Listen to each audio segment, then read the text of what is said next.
नमस्कार, आप सभी का स्वागत है अपने YouTube चैनल में। दोस्तों, उम्मीद करते हैं कि आप सब ठीक होंगे, स्वस्थ होंगे, मस्त होंगे। तो चलिए बिना समय जाया कि हम अपने टॉपिक पर ध्यान देते हैं।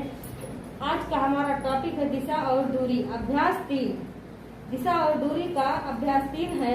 तो चलिए बिना समय गंवाए अपने सवाल पर ध्यान देते हैं। सामने देखिए, तभी आपको ये सवाल समझ में आएगा। तो चलिए सवाल पर ध्यान देते हैं। आज का सवाल है, गांव बी जो गांव ए के उत्तर में स्थित है, गांव सी जो बी के पूरब में स्थित है, गांव बी जो बाएं है गांव ए के गांव सी के सापेक्ष में गांव बी किस दिशा में है। यानी ये थोड़ा डिफिकल्ट सवाल है, लेकिन अगर आप ध्यान देंगे तो बस समझने मात्र की देरी है। जैसे आप ये सवाल समझ जाएंगे, आपको इसका उत्तर स्वयं सामने आ जाएगा। तो चलिए बिना समय गंवाए आप सामने देखिए और सवाल ध्यान से देखिए, समझ में आ जाएगा। तो सबसे पहले हम अपनी 4 दिशाएं बनाते हैं, उत्तर, पूरब, दक्षिण और पश्चिम। लेकिन यहाँ 4 दिशाएं से काम नहीं चलेगी, हमें 8 दिशाएं बनानी पड़ेगी। ये हमारी 8 दिशाएं हो गई। ये हो गया उत्तर पश्चिम, ये है उत्तर पूरब, ये है दक्षिण पूरब, और ये है दक्षिण पश्चिम कहो या दक्षिण पश्चिम कहो, या पश्चिम दक्षिण या दक्षिण पश्चिम। तो ये है दक्षिण पश्चिम। ये हमारी 8 दिशाएं हैं। तो क्या सवाल कह रहा है, ध्यान दीजिए कि कैसे ये सवाल लगेगा। तो सवाल कह रहा है, गांव बी जो गांव ए के उत्तर में है, यानी कैसे, गांव बी जो गांव ए के उत्तर में स्थित है।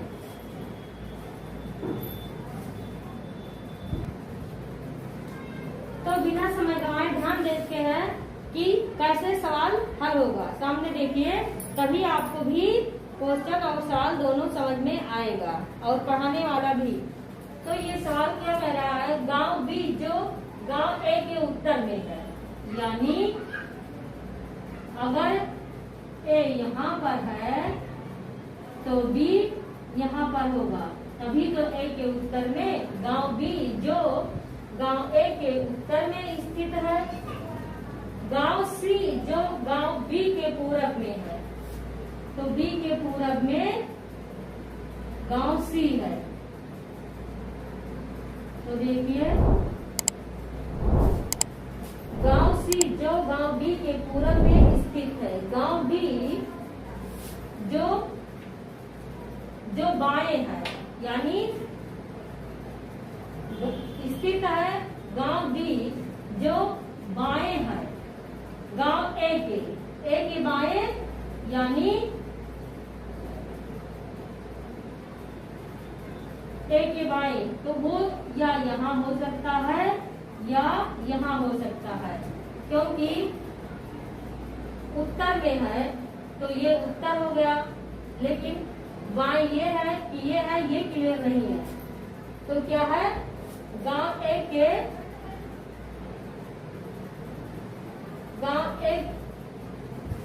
गांव बी जो बाएं है गांव ए के, गांव सी के सापेक्ष में गांव डी किस दिशा में है। तो इस तरह से हमारा सवाल होगा।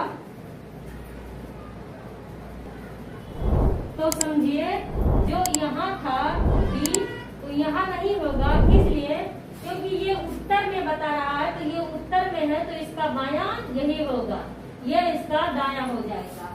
ये बायां है और ये दायां है, तो दायां का हमें कोई बात नहीं करनी है, इसीलिए ये हो जाएगा। तो हमारा ये रिश्ता पूछ रहा है सी और डी का, सी और डी का पूछ रहा है। तो जब बी उत्तर में है, ए दक्षिण में है और सी पूरब में है, यहाँ पर है, तो डी कहाँ पर है, यहाँ पर है, ए यहाँ पर है और बी यहाँ पे और सी यहाँ पर है। तो इस प्रकार से है।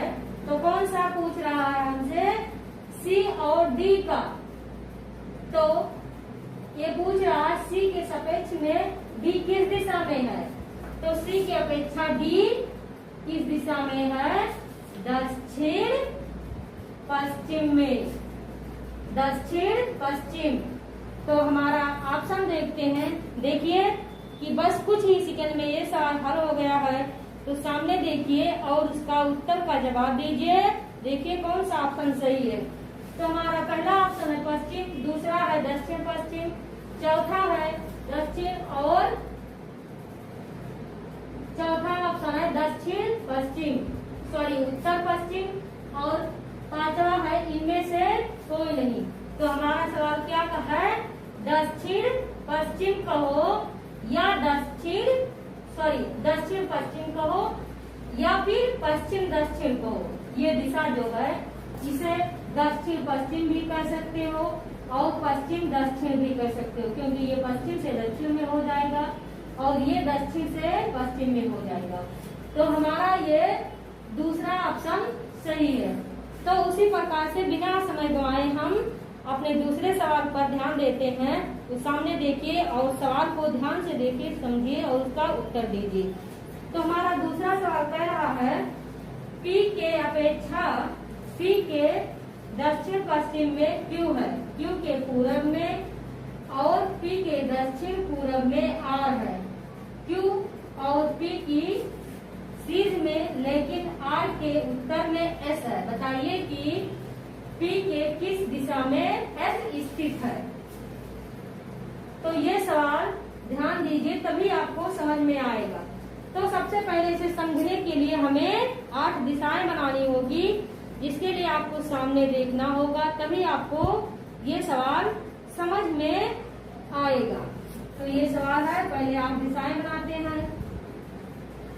ये 8 दिशाएं हो गया, ये उत्तर, दक्षिण, पश्चिम और पूरब। ये है उत्तर पूरब, ये है दक्षिण पूरब और ये है दक्षिण पश्चिम, ये है उत्तर पश्चिम। ये हमारी 8 दिशाएं हैं। तो इसमें सबसे पहले क्या सवाल कह रहा है उसे हम ध्यान देते हैं। तो देखना ये है कि हम बिना समय गंवाए सवाल पर ध्यान देते हैं, टॉपिक पर ध्यान देते हैं। तो सामने देखिए और सवाल को हल कीजिए। तो क्या कह रहा है, P के दक्षिण पश्चिम में Q है, यानी अगर P यहाँ है तो उसके दक्षिण पश्चिम में, दक्षिण पश्चिम कहाँ होगा, दक्षिण पश्चिम यहाँ नीचे, P के दक्षिण पश्चिम में Q है, तो Q यहाँ कहीं होगा। Q है, Q के पूरब और P के उत्तर पूरब, P के दक्षिण पश्चिम में Q है, यानी ये P है, ये 4 दिशाएं पहले है, ये P हो गया,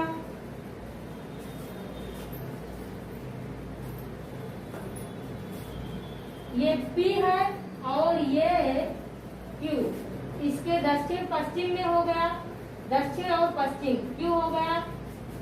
Q के पूरब और P के दक्षिण पूरब में R है, दक्षिण पूरब में R है, तो R कहाँ होगा,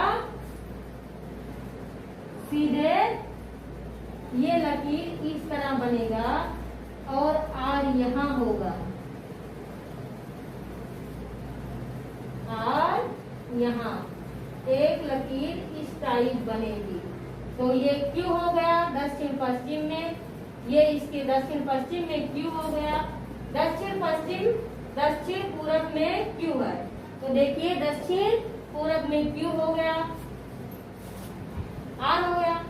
Q और P की सीध में के उत्तर में एस होगा। तो देखिए क्यू और पी के सीध ऐसा है, आर के सीध में है, लेकिन आर के सीध उत्तर में ऐसा है। तो उत्तर में हो गया। बताइए कि पी के किस दिशा में एस स्थित है।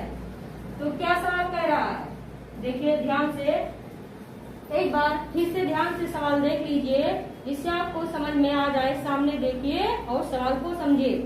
सवाल क्या कह रहा है, पी के दक्षिण पश्चिम में क्यू है। तो दक्षिण पश्चिम में क्यू हो गया।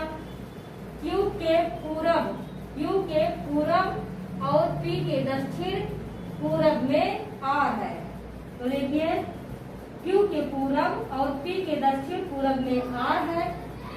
क्यू और पी की सीध में, लेकिन आर के उत्तर में एस है। तो देखिए क्यू और पी की सीध में, आर के उत्तर में एस है। बताइए कि पी के किस दिशा में एस स्थित है। क्या कह रहा है, पी के किस दिशा में एस स्थित है। तो देखिए ये पश्चिम है, ये पूरब, ये उत्तर और ये दक्षिण। तो अगर पी यहाँ है तो ये तिरछा पूछ रहा है, तो किस में है, उत्तर पूरब। तो हमारा पहला ऑप्शन है पूरब, दूसरा है उत्तर पूरब, तीसरा है उत्तर, चौथा है दक्षिण पश्चिम और पांचवा है इनमें से कोई नहीं। तो हमें इनमें से कोई नहीं देखना है, हमें देखना ये है उत्तर पूरब। ये हमारा दूसरा ऑप्शन है। तो दूसरा ऑप्शन हमारा सही है, उत्तर पूरब। पी के उत्तर पूरब में एस स्थित है।